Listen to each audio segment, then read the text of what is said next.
Hello and welcome to Strat News Global. This is Nayanima Basu and you are watching The Gist.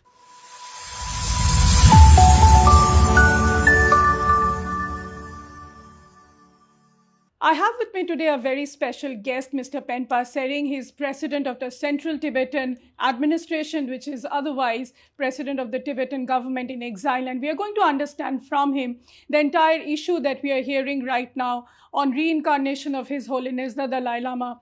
What is going to happen with the CTA with the upcoming elections that are scheduled for 2026?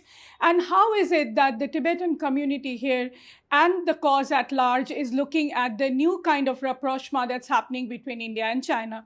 Welcome to The Gist, Mr. Tsering, and thank you for your time. Thank you for having me. Thank you. I know it's a very busy time for you. You just came from Dharamsala, but to understand from you, how do you see this entire, CTA kind of performing now? This is several years. You're going to have your next round of elections in 2026. So the Central Tibetan Administration had been very instrumental in giving the Tibetan cause a kind of a political color, so to say. And it is working a lot. You yourself, you're working a lot in reaching out to the Tibetan diaspora as well. So how does this election process work, if you can tell our viewers? Yeah. If we go back to basics a little bit, the population of Tibetans inside Tibet is about 7.5 million Tibetans now. And that is a very small percentage of 1.4 billion Chinese, even though the Tibetan land is 2.5 million square kilometers, almost a quarter of the size of China today, which is 9.7 million square kilometers. And in exile, we are only about 130 to 140,000 Tibetans. Okay. And out of that, about 71,000 Tibetans are in India. In India. A little less than 10,000 in Nepal. Mm-hmm. Then there are some Tibetans in Bhutan now. Bhutanese government is giving them citizenship, so they cannot take part in Tibetan political life. Then the rest of 60,000 Tibetans are spread across 26 different countries around the world. So when our election commission conducts election in one day all over the world, we have to conduct in 26 different countries, starting from Japan to United States. So all this happened because of His Holiness' vision. When just yesterday we celebrated or commemorated His Holiness' assumption of both temporal and spiritual leadership of Tibet on November 17, 1950, when Tibet was an independent state, just after China's invasion of Chamdo and just before we were forced to sign this so-called 17-point agreement. So His Holiness tried to live for 8 long years under the so-called 17-point agreement. And during that period, His Holiness went to China in 1954-55. He met with Mao Zedong, Zhou Enlai, Zhu Dei, all the Chinese leaders of those times, and also visited the Chinese parliament. Mm-hmm. And found that everything looked very orderly, but people didn't have the freedom to speak their mind. And then in 1956-57, His Holiness could come to India for the 2500 Buddha Jayanti and visited Indian Parliament. Just 10 years after India's independence, very nascent democracy, Parliament looked quite chaotic, but everybody had the freedom to speak their mind. So His Holiness was very much influenced by democracy, and not 1 year after coming into exile, His Holiness stepped on Indian soil on 31st March 1959. And then not even 1 year, on 3rd February 1960, His Holiness told the Tibetan population that we should have representative government. Mm-hmm. So from that time onwards, the first 30 years was difficult. Then His Holiness, late 80s, said we should bring in more changes. And he gave some 5 suggestions as a topic to discuss with a special delegation of more than 300 Tibetans in Dharamsala in 1990, and then both the parliament and the cabinet, there was a special meeting, and there was an election to the interim cabinet. Both the parliament and the cabinet were dissolved at that time, and then 1991 we had a fully functional the legislative body. Mm-hmm. Then 10 years after that, His Holiness said we should have more changes. Then we had the direct election of the Kalyan Triba, or the head of the cabinet. And 10 years after that, His Holiness said, I'm going to devolve all my political and administrative responsibilities. So We have this because of His Holiness vision and with the support of the government of India and the people of India. If it is not for the government of India, we don't exist. We always are very grateful to the government and people of India for allowing us to exist as an exiled community. And in these last 65 years, we developed all the democratic institutions that are necessary the for principles in Dharamsala. We have our Supreme Justice Commission, which functions more like an arbitration rather than a court, but we do follow all due processes of law. But we don't handle any criminal cases because we live in India and we have to conform to Indian laws. But you have your own election commission. Yeah, we have our parliament, we have our cabinet with 7 departments: religion and culture, health, education, finance. Then we have security, information, international relations. So all these departments are there with 7 ministries. Then we have election commission, we have our public service commission, we have our auditor general's office. That's why our auditor generals are very strict about accounting. So we keep saying we are corruption free, but also keep saying that we don't have enough money for corruption. Right. So we have all these, and we follow 2 rounds of elections. One preliminary round, you can vote for anybody, both for the Sikyong post and for the parliament. So that is why it will be February and April, right? Yes. So the preliminary is on 1st February and the final one is on April 26th. Okay. So after the first round, in the case of Sikyong, that's the post that I hold right now, the top 6 people are asked whether they would be willing to stay as a candidate or not. Okay. So then top 2 are chosen for the final round. So similarly for the parliament also, we have 45 members, 10 members representing all the 3 traditional provinces of Tibet, and then the 4 Buddhist traditions and the pre-Buddhist religion called Pon. Each of them elect 2 members. And then Tibetans in North America and South America elect 2 members. Tibetans in Europe and Africa elect 2 members. Tibetans outside India, Nepal, Bhutan in the Asia-Australia region elect 1 member. So total 45 members. So all these elections happen in one day. But the results take a little time to come in. So that is exactly, I think, what you're doing now, reaching out to the diaspora and telling them how the elections work. And what is it that the young diaspora is telling you? How is it that they are aware about this? And also, if I can ask you, are you kind of eyeing a second term as a Sikyong? So I decided not to speak about elections till the elections are over. We also decided not to campaign at all, bring some morality into no campaign at all? Why is that? No. I have, of course, the advantage of already having served in the Tibetan parliament for 20 years and speaker for 7.5 years, and now as Sikyong for the last 4.5 years. Now people should judge my work rather than my words. And we also decided not to take part in any activity that will divide the community more, because democracy itself is divisive by nature, because you can vote for only one person out of so many candidates. So we decided not to take part in any of these activities that will divide the community more. Now our job is to bring the community together. Right. Yeah. Okay. Now, if I can ask you, Mr. Tsering, on the reincarnation issue of His Holiness, the Dalai Lama, which has become kind of extremely political in China. I was recently in Tibet visiting Lhasa and Ningchi, and I saw the kind of history that, they have built up, the narrative, of course, and also the fact that it has taken a center stage there in their political atmosphere.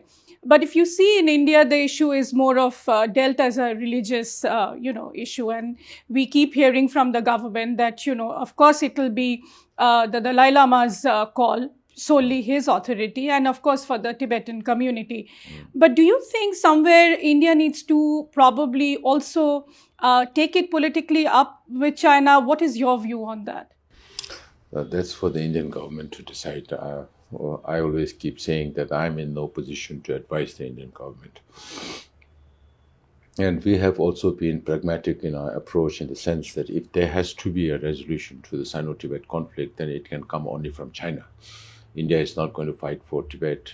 NATO is not going to fight. US is not going to fight for Tibet. And we are only 7.5 million against 1.4 billion Chinese.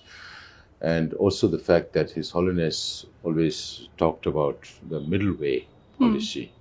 Middle way is finding a negotiated, mutually beneficial, non-violent solution that would be lasting. Because if you look at conflicts around the world today, you really don't know whether you're resolving one problem now or you're creating more problems for future, because there's too much angst in people being created right in front of their eyes when so much violence happens.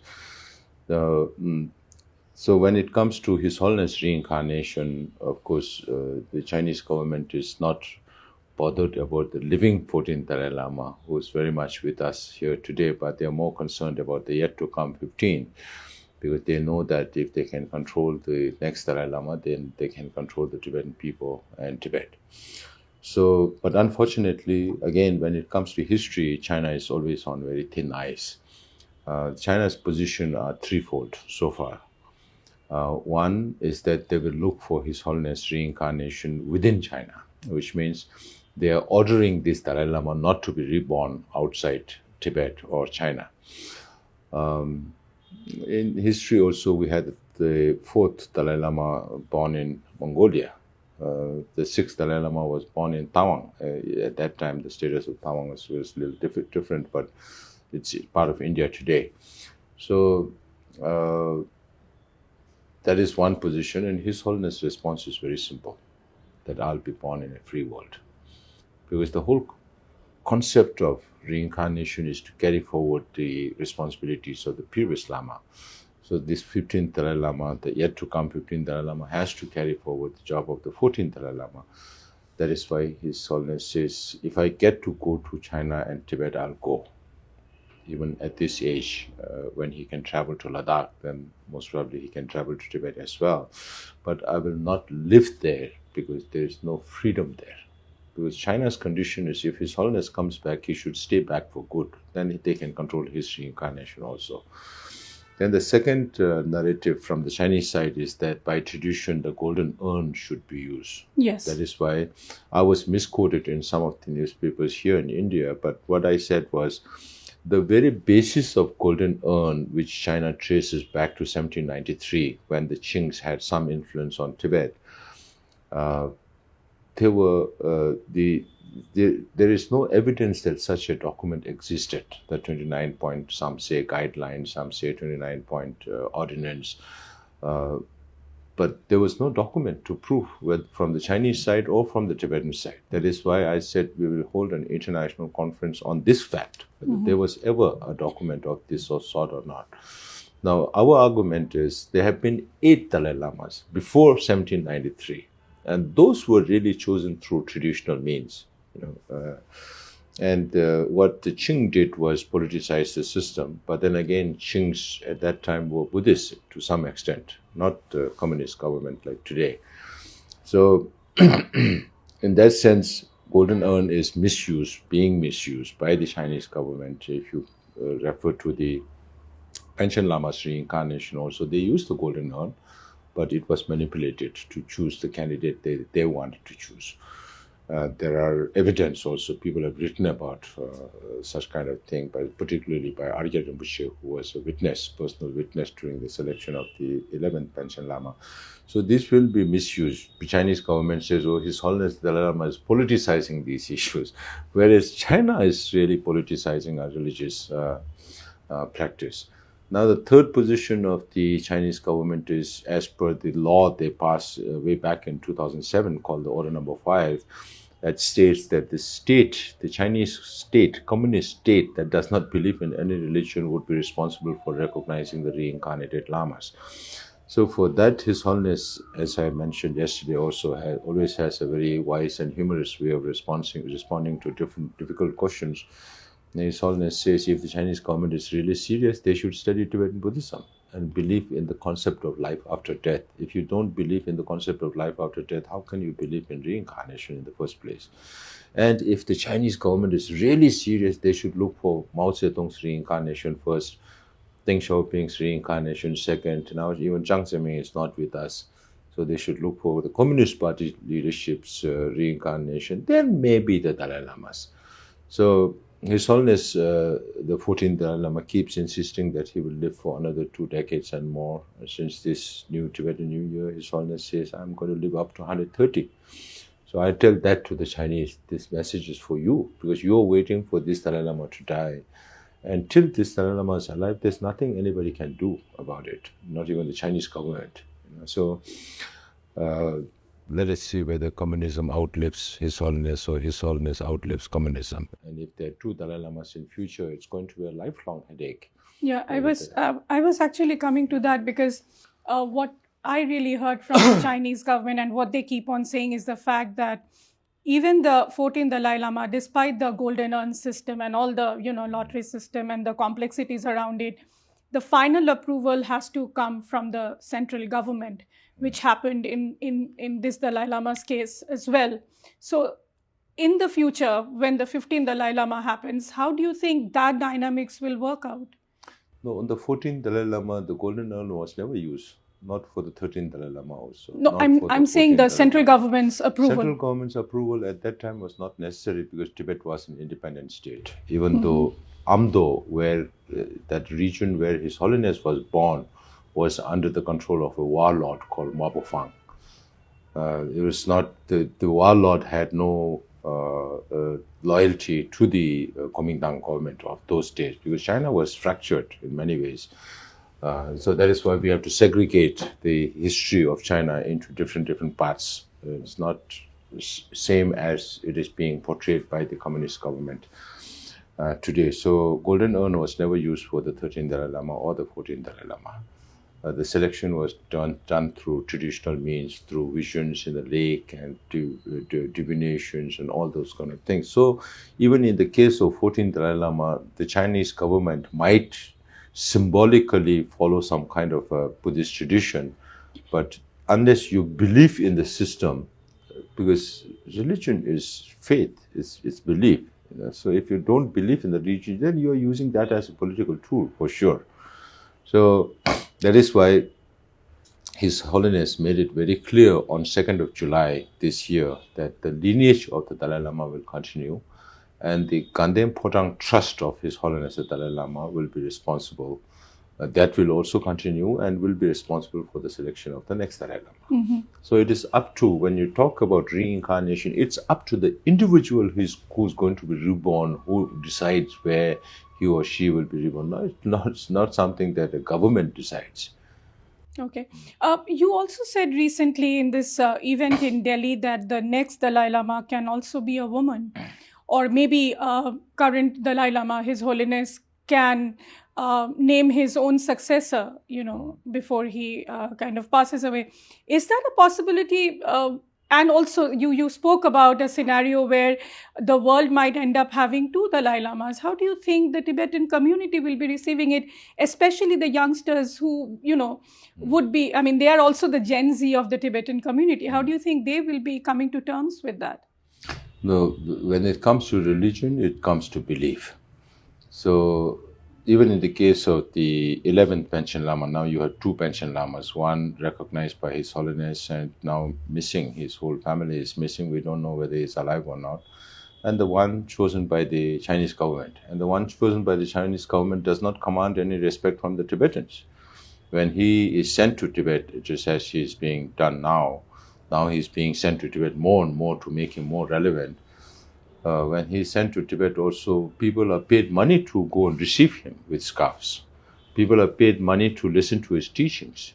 So if you ask an ordinary Tibetan, they would say he's just another leader. He's not respected as the Panchen Lama.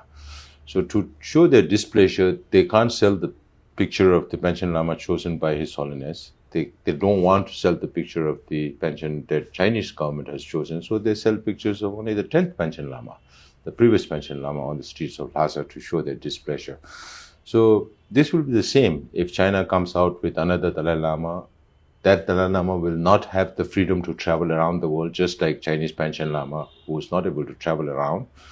because he has been to Hong Kong once and Thailand once, but on very low-profile visits. Other than that, he has never visited any country around the world. So where could that person's influence be used? If there is no freedom of movement.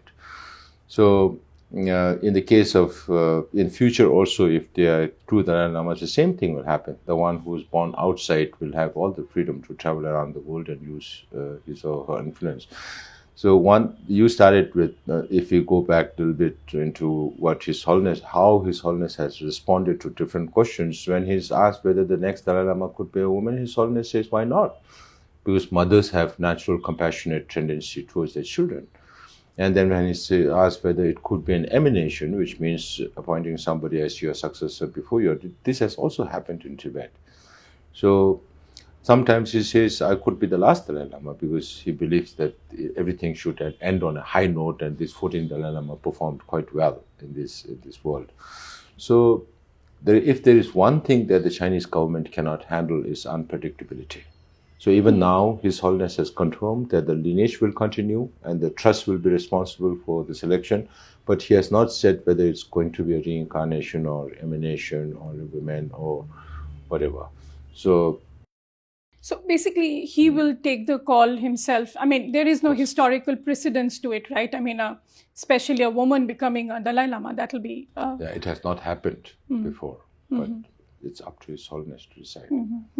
And also, now if I can ask you, Mr. Tsering, how are you seeing this new kind of resetting of ties between India and China, the rapprochement that's happening? Again, the direct flights have kind of started, and there'll be more people-to-people linkages. Do you think this is important? And also, are you having any kind of conversation with the Indian government that probably this is time to make the Tibetan community, at least the CTA, some kind of a stakeholder in it? Because when we see the joint statements, there is no mention of Tibet at all. So where do you see the cause then going in the future? Not mentioning Tibet is also a strategy. Okay. Because when there were joint communiques, when there were joint declarations after every summit or meeting, when Tibet is mentioned, it's not always in the direction that we want. So not mentioning Tibet itself is a statement from the Indian government. That's how I would like to believe. I'm sure there will be a lot of optics. We'll have to look at these developments, the evolution of this rapprochement on a longer time period. You cannot judge from one or two incidences just because there were some global developments, political dynamics that impacts all these relations within the Asian powers. So we always appreciate good relations between India and China. But the nature of the Chinese is that they are too suspicious. So that is why we are not able to build that trust, whether it's between the Tibetans and the Chinese or whether it's between the Indians and the Chinese.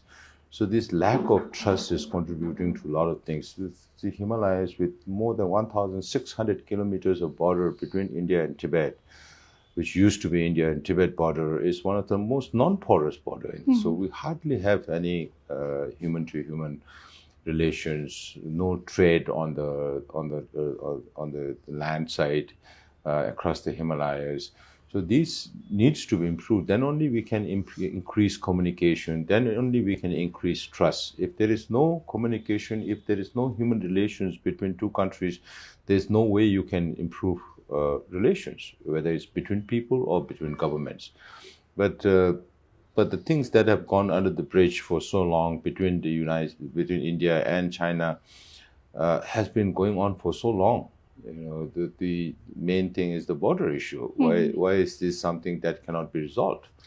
Why is it still a sticking point in India-China relations? So every time India-China relations take one or two steps forward, then you take one step backward. Even when all these things are happening, China is still preparing from the Tibetan side offensives against troops are still India. deployed. So this does not point towards your intention of what you want to, what you say and what you do. If these are two totally different things, then it's very difficult to trust. And they are the two most populous nations in this world with so much at stake, whether it's security issue or economic issues or political, geopolitical, whatever issues. A lot of things are at stake, but we'll have to watch this over a longer period. We just cannot, make decision or come to a final analysis on how the relationship is going forward or backward or status quo or whatever. There will be some issues that has to be taken, like the flights that will be renewed. So economic engagement is important, but at the same time, India has faced so many problems with China over the past that I've always said India will be very, very cautious when it comes to China. And when it comes to Tibet also, they will be cautious, but we know where India stands. We always like to believe that India will be on the right side of history. Mr. Tsering, last time I remember you telling me that there was a time when still there was kind of a back channel that was going on between the Tibetan community and the Chinese government, whichever informal level. But now it seems that that conversation has completely stopped. And China, in a way, labels you as a quote unquote separatist, and they refuse to talk about this issue at all. How do you see the future then going on about this? Or do you think, again, the US also plays an active role in this? How do you see those dynamics playing out? No, right now, if you look at the back channels that we talked about also, it has not ended. It's still there, but it's nothing of consequence to mention. If you look at the overall policy of the Chinese government under the leadership of President Xi Jinping, the whole idea is if there are no nationalities, then there will be no nationality issues. So how do you make sure that there are no nationalities? So strike at their identity, whether it's to do with Tibetan language or Tibetan religion or culture, Tibetan environment, everything. So it's same with the Uyghurs in East Turkestan or the Inner Mongolians, what they like to call it, Southern Mongolians. So all these things, if you look at the overall policy and the aggressive, the brazen aggressiveness that China is trying to deploy around the world, whether it's to do with threat war or coercion as to what is happening between China and Japan right now, these are not really good signs of neighborhood. So what China is doing is prompting all neighbors to spend more on defense, from Japan to Taiwan to New Zealand to Australia to Philippines to Malaysia, Indonesia, Vietnam, everywhere, including India, have to spend so much money because of China's hegemonic ambitions and their brazenness today, more like wolf warrior things coming back. So these are definitely not good signs for the world. And China is not just talking about changing China. Of course, they have a lot of problems within China, but they are talking about now global civilizational, global cultural initiative, global security initiative. And last September, they came up with a global governance initiative. So if China wants to export its system of governance to the world and create a new world order, would the free democratic world want such authoritarianism to come into their countries? This is something that we really need to think about. Whether we like it or not, it is a fight between democracies and authoritarianism. And that is where the democracies need to come together. You see the show of force by the authoritarian regimes when you had the parade in Beijing this year with the military Xi parade. and Putin and Kim Jong-un and the Iranians and the Belarusians, Lukashenko, and all these countries coming together. So I also look at the economic side of it. How did our friends say, oh, the dragon is biting at us? The dragon at one time was very weak. Who fed the dragon to become so powerful to be able to bite back at you? So it's the democracies that fed this authoritarianism to become stronger. So even in India, despite all the bonhomie or all the ill wills that were there, the business has been going up over the last 1-2 years. And the overall trade surplus of the Chinese government is more than $1 trillion every single year, which they spend it on space technology, on AI and robotics, dual-use technologies, and Belt and Road Initiative, creating all these debt economies. And when the governments are not able to pay back, then they take over strategic lands from the Sihanoukville port, part of Sihanoukville port in Cambodia, to Coco Islands, to Hambantota, to Gwadar port, to Djibouti, all the way to Portuguese, Greek, even up to Hamburg through the maritime Silk Road. Now, how much they are doing on the land Silk Road, that's another matter. Now, the Pakistani minister is also openly saying that the CPAC is not helping them. So all these developments are there. African countries are now restructuring their loan repayment to China. The same things are happening in Latin America. But all these countries have very, very little idea about or understanding about China's motivations around the world. So they use this as a platform to get support at the multilateral forums like United Nations or any other multilateral forum, with almost all the global south going with China on political matters, even though they realize that there are serious human rights violations in China, whether it's to do with Tibetans or Uyghurs or Mongols or Chinese people themselves, the Christian practitioners or the Falun Gong practitioners. So that's why when we go out, we speak out about these things to create more awareness. And the other mantra for us is, of course, no country will support Tibet if their interest does not align with the Tibetan interest. So we have to see how to align whichever country we are reaching out, their interests with Tibet's interests. And it's not just enough to talk about human rights situation inside Tibet. And also we have to take the whole global perspective and the global dynamism that is evolving, and the dangers that China poses as factory of the world, producing about 35% of world's manufactured goods, not just in consumer and cheaper products, which will kill all the small and medium scale industries in countries like Southeast Asia or Mexico, where we are seeing a surge of Chinese imports. And it's coercive economics. It's not just will of the. If you listen to finance ministries from Southeast Asian countries, they are all worried about, China forcing them to buy more, which will kill all the small scale industries. I tell the Mexicans also, they export only about 10 to 15 billion to China, and they buy 130 billion from China. So they have a trade deficit of 115 billion every single year.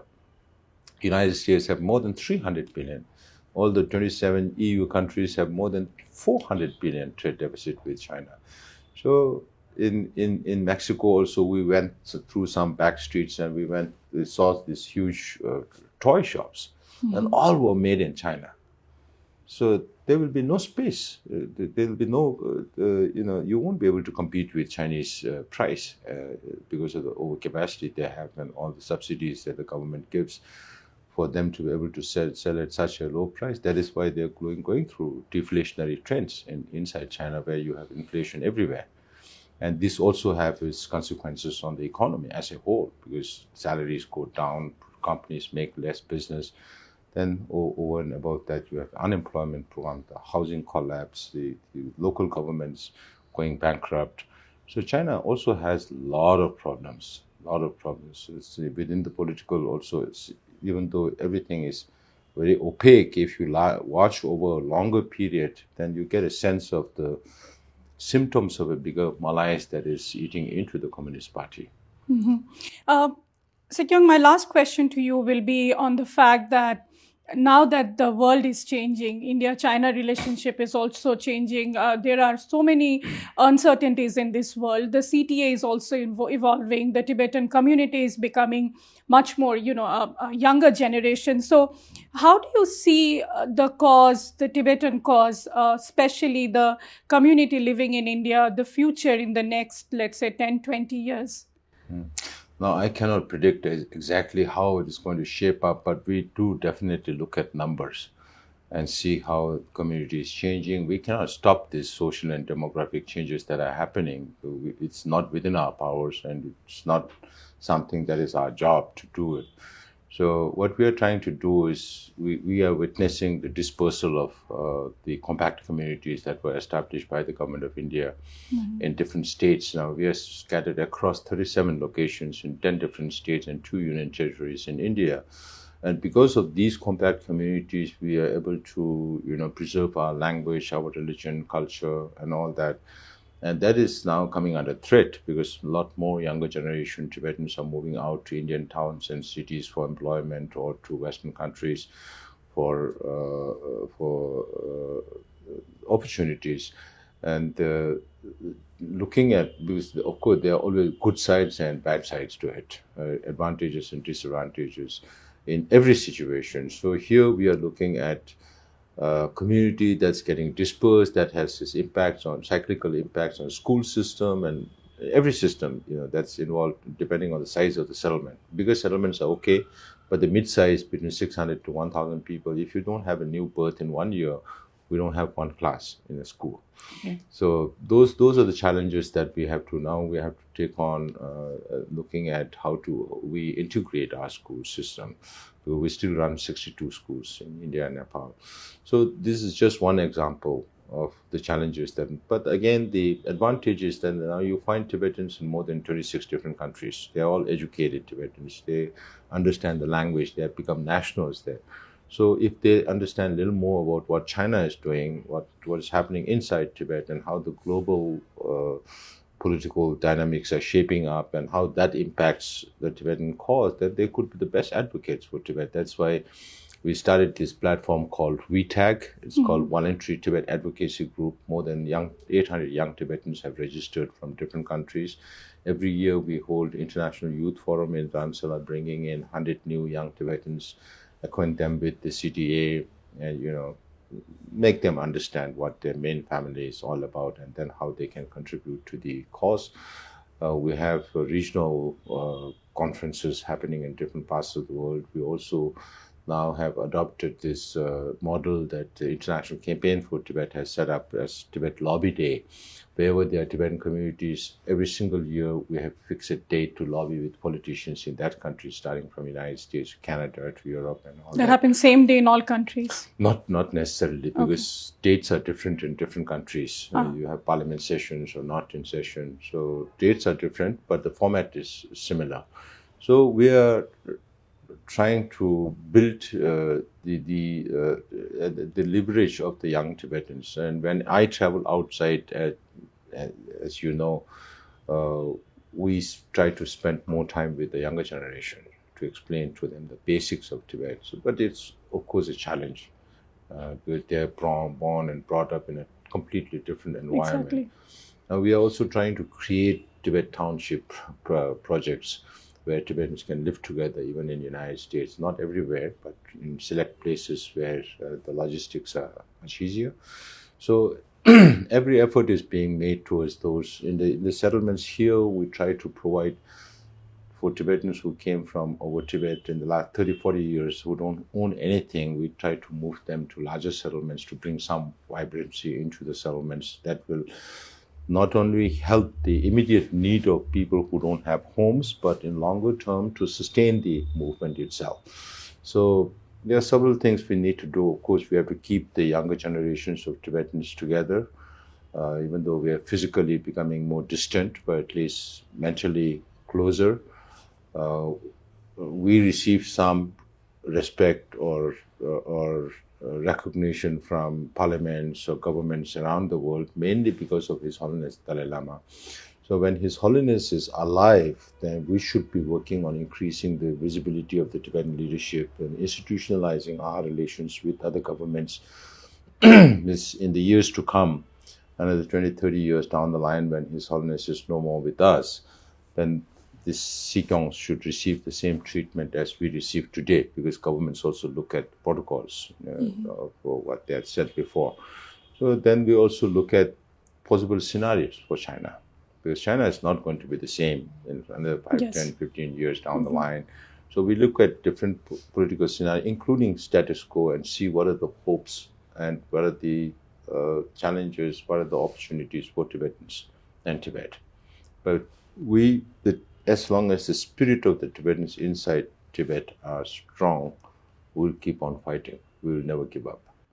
Sure. Thank you very much, Mr. Tsering. That was Mr. Penpa Tsering, President of the Central Tibetan Administration, telling us what it means to bring the entire Tibetan community around the world together, what it means for India and China, and of course, how the issue of the reincarnation of His Holiness the Dalai Lama will be dealt in the future. Thank you for watching the interaction on The Gist.